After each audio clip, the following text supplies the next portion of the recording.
ഇന്നലെ രാത്രി തൻ 7:30 കണ്ടു ഞാൻ അങ്ങൊരു പേടി സ്വപ്നം. ചന്തയിൽ പോയി ഞാൻ വന്നോട്ടെ, നിനക്കു ഞാനൊരു സമ്മാനം, മറ്റാർക്കും കിട്ടാത്ത സമ്മാനം. ഇത് പിറവന്തൂർ വാഴത്തോപ്പുകാർക്ക് സുപരിചിതനും പ്രിയങ്കരനുമായ ബാബു സാർ. ഒരു കാലത്ത് കേരളത്തിലെ അങ്ങോളമിങ്ങോളമുള്ള 3000-ലധികം വേദികളിൽ കഥ പറഞ്ഞ പിറവന്തൂർ പ്രേംരാജ് എന്ന കാതികൻ കൂടിയാണ് ഇദ്ദേഹം. കഥാപ്രസംഗ കുലപതി കാതികൻ വി സാംബശിവന്റെ കാലത്താണ് ഇദ്ദേഹവും വേദികളിൽ സജീവമായിരുന്നത്. അക്കഥ പുതിയ തലമുറയിലെ അധികമാർക്കും അറിയില്ല. പി.കെ. ദേവരാജൻ എന്ന പേരിൽ ആനുകാലികങ്ങളിൽ കവിതകളും കഥകളും എഴുതിയിരുന്ന ഇദ്ദേഹം പിറവന്തൂർ വാഴത്തോപ്പിലുള്ള ഉഷസ് എന്ന വീട്ടിലിരുന്ന് പഴയ കാലത്തെ കഥ പറയൽ ഓർക്കുകയാണ്. 27 വർഷത്തിനിടെ സംസ്ഥാനത്തുടനീളം 3112 വേദികളിലാണ് ഇദ്ദേഹം കഥ പറഞ്ഞത്. 6ാം ക്ലാസ്സിൽ പഠിക്കുമ്പോൾ 12ാം വയസ്സിൽ സ്റ്റേജുകൾ കയറി തുടങ്ങിയതാണ് ബാബു സാർ എന്ന പി.കെ. ദേവരാജന്റെ കലാജീവിതം. 1962 എൻ്റെ 12ാം വയസ്സിൽ എൻ്റെ സുഹൃത്ത് P.N. സാഗർ എന്ന് പറയുന്ന ഒരു പയ്യനെയും വിളിച്ചുകൊണ്ട് ഉത്സവം കാണാൻ പോയി. ഉത്സവം കാണാൻ ചെന്നപ്പോൾ അവൻ പറഞ്ഞു, എടാ നിനക്ക് ഡാൻസ് അറിയാമല്ലോ, എന്നാൽ പിന്നെ ഒരു ഡാൻസ് അങ്ങ് ചെയ്താലെന്താ? ഞാൻ പറഞ്ഞു, കമ്മിറ്റിക്കാരോട് പോയി ചോദിച്ചപ്പോൾ അവർ അനുവദിച്ചു കഴിഞ്ഞപ്പോൾ ഞാൻ ഡാൻസ് ചെയ്യാനെ കൊണ്ട് തീരുമാനമായി. അന്ന് പാട്ട് പാടുന്നത് ഈ P.N. സാഗർ എന്ന് പറയുന്ന എൻ്റെ സുഹൃത്താണ്. അവന് ഞാനും ഒരു പ്രായമാണ്. അവൻ പാടുന്ന പാട്ട്, കേളടി നിന്നെ ഞാൻ കെട്ടുന്ന കാലത്ത് 100ന്റെ നോട്ടു കൊണ്ടാറാട്ട്. അപ്പൊ അവൻ ഈ പാട്ട് പാടുമ്പോൾ ഇതനുസരിച്ച് എന്നെ അഭിനയിച്ച് കാണിക്കും, ചെയ്യും.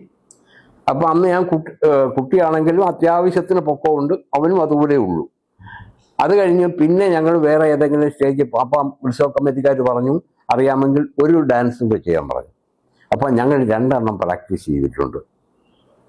ഏതു കടലിലോ ഏതു കരയിലോ എന്നും പറഞ്ഞൊരു മുസ്ലിം പെൺകുട്ടി ഭർത്താവിനെ അന്വേഷിക്കുക, അല്ലെങ്കിൽ തൻ്റെ പ്രിയപ്പെട്ടവനെ കാത്തിരിക്കുന്ന ഒരു ഗാനമാണ്. അപ്പോൾ ഇത് രണ്ടും ഞങ്ങൾ ഏതാണ്ട് 2 വർഷക്കാലം ഈ ഡാൻസ് കളിക്കാൻ പോകും. അപ്പോഴത്തേക്ക് ഞാൻ പിന്നെ ഹൈസ്കൂളിലായി, ഇയാളും ഹൈസ്കൂളിൽ വന്നു. അപ്പം ഞങ്ങൾക്ക് പിന്നെ ഒരുപാട് വീട്ടുകാര്യങ്ങളൊക്കെ ചെയ്യാനുള്ള ആവശ്യമില്ലാതെ പാൻ വിടത്തില്ല. കാരണം അന്ന് കാടും മേടുമാണ്. ഈ കാടും കാട്ടിൽ കൊണ്ടിൻ്റെ ഇടയിൽ കൂടെ പോകുന്നത് കൊണ്ട് വീട്ടുകാർ സമ്മതിക്കത്തില്ല. കാരണം അവിടെ ചെന്ന് ഡാൻസ് കഴിഞ്ഞിട്ട് തിരിച്ചു വരുമ്പോഴേ ഇരുട്ടത്ത് വേണം വരാൻ, വെളിച്ചമില്ല. അവിടെ നമ്മളെ ഈ മോട്ടർ വെച്ചാണ് മൈക്ക് പ്രവർത്തിപ്പിക്കുന്നത്. അത് കഴിഞ്ഞാൽ പിന്നെ എല്ലാവരും ഇരുട്ടത്ത് ചൂട്ടുകച്ചയും ഒക്കെ വീശിപ്പോകുന്ന കാലഘട്ടമാണ്. അതുകൊണ്ട് വിടത്തില്ല. അതുകൊണ്ട് പിന്നെ ഞങ്ങൾ ഈ പരിപാടി അവിടെ അങ്ങ് അവസാനിപ്പിച്ചു. 6ാം ക്ലാസ്സിൽ പഠിക്കുമ്പോൾ 12ാം വയസ്സിൽ സ്റ്റേജുകൾ കയറി തുടങ്ങിയതാണ് ബാബു സാർ എന്ന പി.കെ. ദേവരാജന്റെ കലാജീവിതം. കഥ പറച്ചിൽ അവസാനിപ്പിച്ചെങ്കിലും 76ാം വയസ്സിൽ കലയുടെ ആ പഴയ കാലം ഓർക്കുമ്പോൾ യൗവനത്തിന്റെ ചുറുചുറുക്കാണ്. 1969 പുനലൂർ SN കോളേജിലെ പ്രീ ഡിഗ്രി പഠനത്തിനിടെ ചിങ്ങത്തിലെ അവിട്ടം നാളിൽ ചങ്ങമ്പുഴയുടെ രമണൻ സുഹൃത്തുക്കൾക്ക് മുന്നിൽ കഥാപ്രസംഗമായി അവതരിപ്പിച്ചാണ് ഔദ്യോഗികമായി കഥ പറച്ചിൽ തുടങ്ങിയത്. അങ്ങനെ കോളേജിൽ വെച്ച് കിട്ടിയതിൻ്റെ പേരിലാണ് പ്രീ ഡിഗ്രി കഴിഞ്ഞപ്പോൾ എനിക്ക് 19 വയസ്സായി. അങ്ങനെ ആദ്യമായി രമണൻ കഥ സ്റ്റേജിൽ നമ്മുടെ ഈ പിറവന്തൂർ സ്കൂളിൽ ആദ്യത്തെ സ്റ്റേജ് ഇവിടെ ആയിരുന്നു സ്കൂളിൽ, ഗുരുവായൂർ സ്കൂളിൻ്റെ ഓഡിറ്റോറിയത്തിൽ. അന്ന് അത് കേട്ടപ്പോൾ ഒരുപാട്, അന്ന് നമ്മളെ വലിയ ചെറുപ്പമാണ്, പിന്നെ എല്ലാവർക്കും നല്ല രീതിയിലുള്ള മലയാള ഭാഷ അറിയില്ല. അപ്പം എൻ്റെ ഈ സംഭാഷണം കേട്ടിട്ട് എന്നെ ഒരുപാട് പേര് അനുമോദിച്ചു, പ്രായമായവർ. ഇല്ല, നീ കഥ പറയണം, നമ്മുടെ നാട്ടിൽ ഒരു കാതികനം ഉണ്ടാകണം. അങ്ങനെ ഉണ്ടായ സമയത്ത് ഒരാൾ പറഞ്ഞതാണ്, ഇല്ല നീ ആ കഥ പറയുന്നത് അറിയരുത്, ഇവിടെ നാട്ടിൽ നിന്നെയും പറയുമ്പോൾ നീ ആ കഥ പറയുന്നത് അറിയരുത്, അവസാനം അന്വേഷിക്കണം ആരാണ് ഈ പിറവന്തൂർ പ്രേംരാജ്. അങ്ങനെ ആ പേര് മാറ്റിയ P.K. അനിരുദ്ധൻ എന്ന് പറയുന്ന ഒരാളാണ്. അയാൾ എനിക്കൊരു കഥ പറഞ്ഞു തന്നു, യാസ്മി. ആ യാസ്മി എന്ന് പറയുന്ന ആളുടെ പേരിൽ അയാളാണ് ഈ കഥ പറഞ്ഞ ഞാൻ അവസാനം ഒമർ ഖയ്യാമിന്റെ ചരിത്രം അത് അയാൾ പറഞ്ഞു തന്നു. അത് ഞാൻ കഥാപ്രസംഗത്തിൽ അവതരിപ്പിക്കുകയും ചെയ്തു. അങ്ങനെയാണ് ഈ പേര് മാറിയത്. പിന്നെ നമ്മൾ ആ പേര് അത് അങ്ങ് പ്രസിദ്ധമായി. പിന്നെ എൻ്റെ ഒറിജിനൽ പേരെന്ന് പോലെ തന്നെ ഈ പിറവന്തൂർ പ്രേംരാജ് എന്നുള്ള പേരിൽ അങ്ങനെ ഞാൻ കോളേജ് വിദ്യാഭ്യാസം കോളേജ് ചെല്ലുമ്പോൾ എല്ലാവരും എന്നെ വിളിക്കുന്നത് പിറവന്തൂർ എന്നാണ്. പഠനകാലത്ത് മലയാളം അധ്യാപകനാണ് കഥ പറച്ചിലിലേക്ക് പ്രോത്സാഹനം നൽകി കൈപിടിച്ചത്.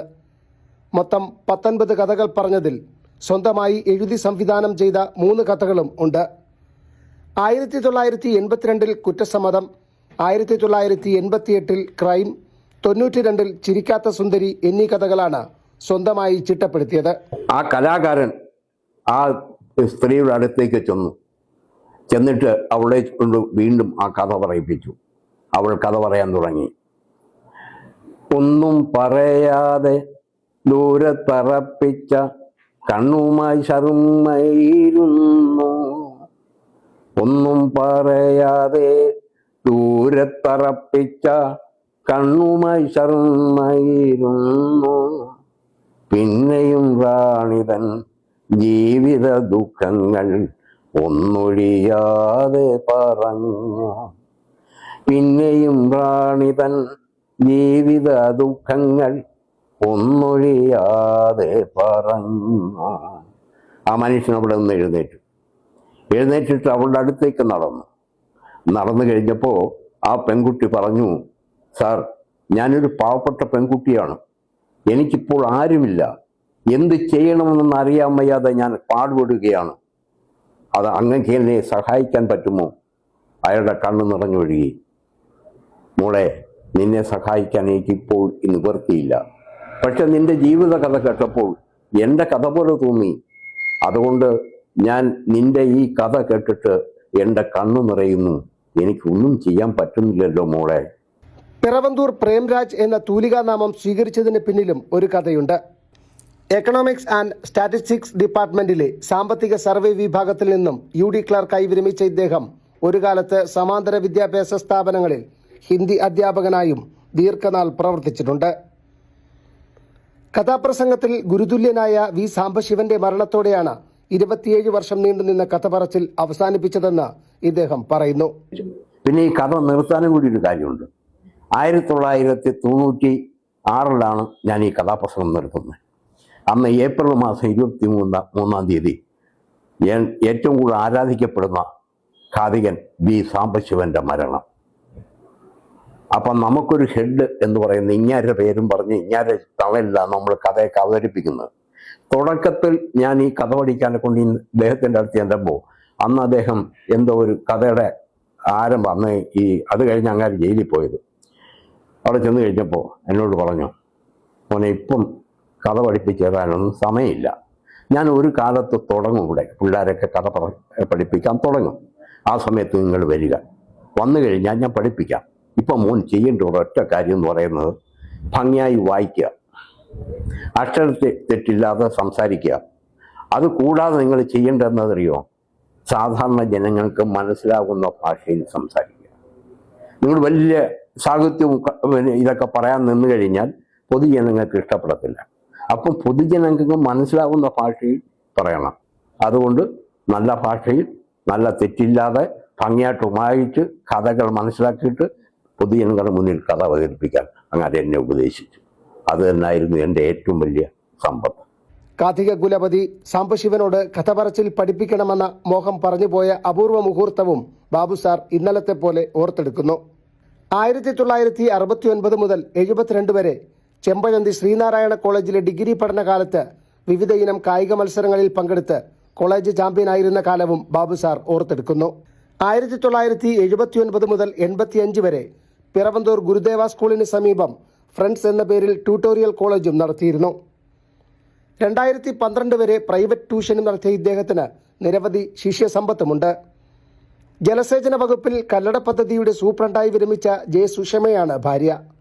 കുവൈറ്റിൽ നഴ്സായിരുന്ന Prince K Babu, Malappuram Kelappaji agricultural engineering കോളേജിലെ assistant professor Pretty S Babu എന്നിവർ മക്കളാണ്. പിറവന്തൂർ പടിഞ്ഞാറ് SNDP ശാഖയിലെ പ്രസിഡന്റായും സെക്രട്ടറിയായും പ്രവർത്തിച്ചിട്ടുണ്ട്. News bureau, Punalur.